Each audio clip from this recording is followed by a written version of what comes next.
నమస్కారం. ప్రముఖ జ్యోతిష్యురాలు ఆధ్యాత్మికవేత్త ఆంకెళ్ల శ్రీలక్ష్మి గారు మనతో పాటు ఉన్నారు. వారిని అడిగి మరిన్ని విషయాలు తెలుసుకుందాం. నమస్కారం అండి. నమస్తే అమ్మా. ధనుర్మాసం అంటే ఏమిటి? గోదాదేవి పూజ విశిష్టత ఏమిటి? ధనుర్మాసము అనేటప్పటికీ ఇక్కడ మనకి సూర్య భగవానుడు అంటే మనకి సూర్యమానం చంద్రమానం అనేది మనం తీసుకుంటాం. అయితే ఎక్కువగా మన వైపు చాంద్రమానాన్ని అనుసరించడం అనేది ఉంటుంది. కానీ మనకి ప్రతి నెల కూడా రవి ఒక్కొక్క రాశి నుంచి ఒక్కొక్క రాశికి మార్పు చెందుతూ ఉంటాడు. ఆ మార్పు చెందినప్పుడు దాన్ని రవి సంక్రమణంగా మనం చెప్తాం. ఈ సంక్రమణాలు ప్రతి నెల వస్తూనే ఉంటాయి మనకి.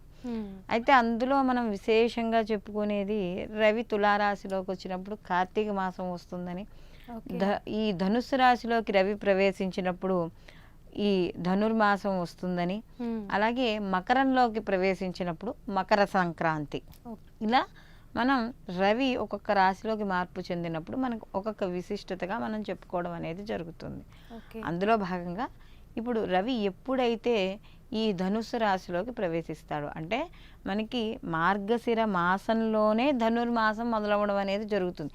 ఇది విడిగాను అది విడిగాను ఏమీ ఉండదు. ఇంచుమించు మనకి ఈ మార్గశిర మాసం మొదలైన వారం రోజులకి అలా మనకి రవి కూడా మార్పు చెందడం అనేది జరుగుతుంది. మనకి ధనుర్మాసం రావడం అనేది జరుగుతుంది ఇక్కడ. అయితే సాధారణంగా మనం చాంద్రమానాన్ని చూస్తూ ఉంటాం కాబట్టి ఆ పౌర్ణమి రోజు ఏదైతే తిథి వస్తుందో, ఏదైతే నక్షత్రం వస్తుందో ఆ నక్షత్రానికి అనుసంధానంగా మనం ఆ మాసాన్ని చెప్పుకోవడం అనేది జరుగుతుంది. మనకి మార్గశిర మాసంలో మనకి పౌర్ణమితో మృగశిర నక్షత్రంతో కూడుకున్నది కాబట్టి దీన్ని మనం మార్గశిర మాసం అని, దాని తర్వాత అదే మాసంలో ధనుర్మాసం కూడా వస్తుంది. అయితే ఈ ధనుర్మాసం కూడా మొత్తం అంతా కూడా గోదాదేవికి సంబంధించిందిగా చెప్తాం మనం. ఈ గోదాదేవికి సంబంధించింది. ఆవిడ యొక్క మనకి ఈ ధనుర్మాసం అంతా కూడా స్నానాలు, జపాలు, దానాలు, పూజలు, అర్చనలు, వీటితో మొత్తం ఆధ్యాత్మిక పరమైన వాతావరణం అంతా కూడా చోటు చేసుకుంటుంది. అందులో ఎక్కువగా విష్ణు ఆలయాల్లో ఈ గోదాదేవికి సంబంధించిన పాసురాలు కానీ ఇవన్నీ కూడా చదువుతారు. కారణం ఏంటంటే ఇక్కడ ఈ గోదాదేవి అనేది ఈవిడ చెప్పే పాసురాలన్నీ కూడా మనకి భాగవత అంతర్గతంగా చెప్పినవి, ఆవిడ గానం చేసినవి, రచన చేసినవి అని చెప్పినడం అనేది జరుగుతుంది. అయితే ఇక్కడ ముఖ్యంగా ఇక్కడ కానీ చూసుకుంటే వెల్లపుత్తూరు అనే గ్రామం ఉండేదట. ఆ వెల్లపుత్తూరు అనే గ్రామంలో విష్ణు చిత్తులు అనే ఒక ఆయన ఉన్నారు. ఆయన యొక్క కుమార్తె ఈ గోదాదేవి. అయితే ఈ గోదాదేవికి చిన్నప్పటి నుంచి కూడా శ్రీరంగనాథుడు అంటే చాలా ఇష్టంట. చాలా ఆయన్ని ఎక్కువగా ఇష్టపడేది, అంటే ఆరాధన ఎక్కువగా చేసేది ఈవిడ. అయితే ఈ తండ్రి తీసుకొచ్చి ఈ పూలమాలలు లేకపోతే ఆయన ఆరాధన కోసం తీసుకొచ్చే మాలలు కానీ పుష్పాలు కానీ ఇవేమైనా ఉంటే అవన్నీ తన కూతురికి ఇచ్చి శ్రీరంగనాథుడికి అలంకరించమని చేస్తూ ఉండేదట. ఆయన చెప్పేవాట. చెప్తే ఈవిడ ఏం చేసేది, ఆ మొత్తం అవన్నీ కూడా ముందర ఆ మాలలు అవన్నీ కూడా ఆవిడ ధరించుకుని తర్వాత శ్రీరంగనాథుడికి ధరించేదిట. ఇలా రోజు అలాగే జరుగుతోంది. ఈవిడ వేసుకోవడం, ఈవిడ ఎలా ఉన్నానా లేదా అందంగా ఉన్నానా ఆ మాలలతో వేసుకుని అద్దంలో చూసుకోవడం, అవి తీసుకెళ్ళి మళ్ళీ శ్రీరంగనాథుడికి సమర్పించడం. ఇలా వాళ్ళ నాన్నగారు కట్టిన పూలమాలలు కానీ తులసి మాలలు కానీ ఏవైనా సరే వేసుకోవడం, తర్వాత తీసుకోవడం. ఇలా ఒకసారి శ్రీరంగనాథుడికి ఈయన విష్ణు చిత్తుల వారు మాల వేద్దామని చూశారట. ఈ మాల వేద్దామని చూసేసరికి ఆ మాలలో ఒక వెంట్రుక కనిపించింది ఆయనకి, విష్ణు చిత్తుల వారికి. ఏమిటి, నేను మామూలుగా సహజంగా రావు కదా మామూలు వెంట్రుకలు, ఏమిటి ఇలా వచ్చింది, ఏం జరిగింది అనుకుని ఆయన ఒకసారి అనుకుంటే ఇక్కడేదో తప్పిదం జరుగుతోంది, ఒకసారి నేను చూడాలి ఏం జరుగుతోందో అని చెప్పుకొని ఆయన ఏం చేశారు, నేను ఇచ్చేది తన కూతురికే ఇస్తున్నాడు కదా, గోదాదేవికే ఇస్తున్నాడు కదా, కాబట్టి ఈ గోదాదేవికి ఇచ్చిన తర్వాత ఈయన చాటుగా నిలబడి చూశాట అసలు ఏం జరుగుతోంది అని. ఎప్పుడైతే ఈ గోదాదేవి ఆ శ్రీరంగనాథుడికి ఇవ్వాల్సినవన్నీ కూడా ఆవిడ వేసుకుందో, ఆవిడ ధరించిందో అది చూసి విష్ణు చిత్తుల వారు ఆశ్చర్యపోతారట. ఇదేమిటి, ఇదేం అపరాధం, సహజంగా మనం తల్లో పెట్టుకుని పూలు దేవుడికి పెట్టం కదా, మనం పెట్టుకోం. అలాగే ప్రతి దానికి ఒక పవిత్రత ఉంటుంది. మనం తిన్నదేవి దేవుడికి నైవేద్యం పెట్టము, ఇలాంటివి కొన్ని ఉంటాయి కదా మనకి. అలాగే ఆయన కూడా ధ్యాసలో అయ్యయ్యో ఎంత అపకారం జరిగిపోయింది, ఎంత ఘోరం జరిగిపోయింది, ఎంత తెలిసి తెలియక ఎంత తప్పు చేస్తోంది పిల్ల గోదాదేవి, ఎలా ఇప్పుడు అని చెప్పి ఆయన చాలా బాధతో ఏం చేయాలో తెలియక అదే బాధతో ఆయన పడుకుంటాట, నిద్రపోతాట.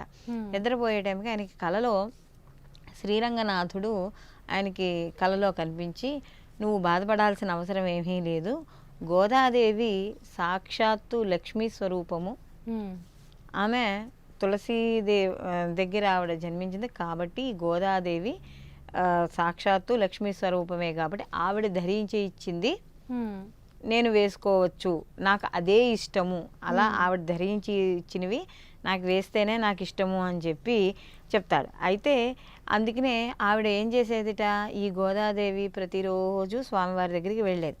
వెళ్ళి ఈ పాసురాలు చదివేవారు. అసలు ఈ పాసురాలు అంటే ఏమిటి అని కానీ చూస్తే మనకి భాగవతంలో శ్రీకృష్ణ లీలలని ఉంటాయి.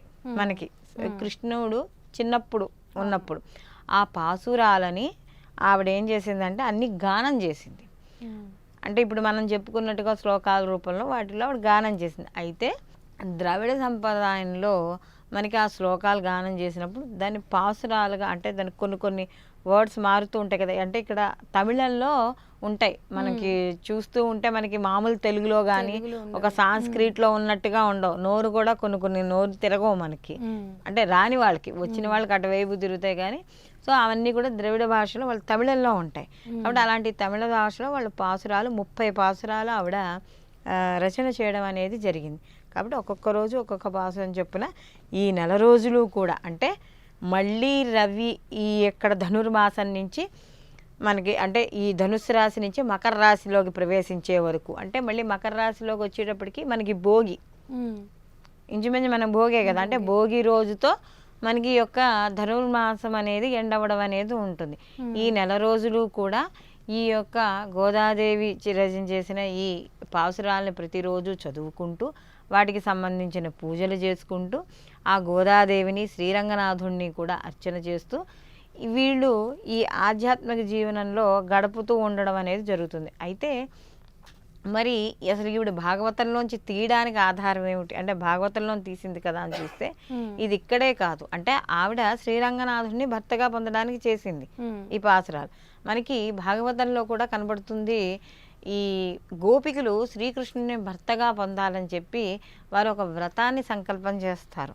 ఆ వ్రతాన్ని సంకల్పం చేసి దాన్ని కామేశ్వరి వ్రతం అని చెప్తాం మనం చెప్పడం.